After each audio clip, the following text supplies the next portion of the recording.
सानो सानो साइजमा दुईवटा यो रोमस ब्रान्डको पावर ब्याङ्क फेरि लिएर आइसकेको छु। एउटा चाहिँ तपाईँलाई यो 55 वाटको छ, 20,000 mAh को भइहाल्यो र यो चाहिँ एकदमै सानो छ साइजमा पनि, यो हेर्न सक्नुहुन्छ। यसमा कलर चाहिँ व्हाइट आएको छ र सामान पनि एकदमै राम्रो प्रिमियम क्वालिटीमा रहेको छ र यसमा पनि तपाईँलाई चाहिँ ट्याक्कै यो कनेक्सन गरेर यसरी ह्याङ गर्न मिल्यो। यसमा चाहिँ तपाईँलाई चाहिँ एउटा 45 वाट आउटपुट अनि एउटा चाहिँ 22.5 आउटपुट अनि इनपुट लाइटनिङ डाटा केबलको लागि पनि दिएको छ।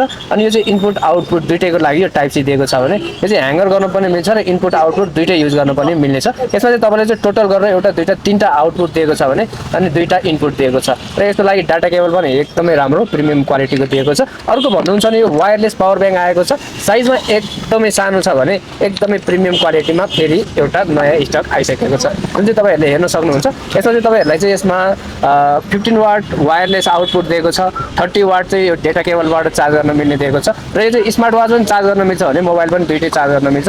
एउटा डाटा केबल पनि सानो साइजको पाउन सक्नुहुन्छ भने यसैबाट स्मार्ट वाच पनि चार्ज गर्न पाउनुहुन्छ अनि मोबाइललाई पनि। यसमा तपाईँले हेर्न सक्नुहुन्छ 30 watt output, 10,000 mAh fast charging power bank, साइजमा एकदमै सानो छ भने यसमा चाहिँ तपाईँलाई एउटा ट्यागका type C output input, lightning output input, lightning output input दिएको छ र एउटा यसरी ट्यागको कभर गर्नलाई यो पनि दिएको छ। यदि तपाईँहरू पनि एउटा राम्रो क्वालिटीको पावर ब्याङ्क खोजिरहनु भएको छ भने चाहिँ हामीले चाहिँ अहिले यो वायरलेस पावर ब्याङ्क रोमस ब्रान्डको एकदमै प्रिमियम क्वालिटीको लिएर आइसकेका छौँ।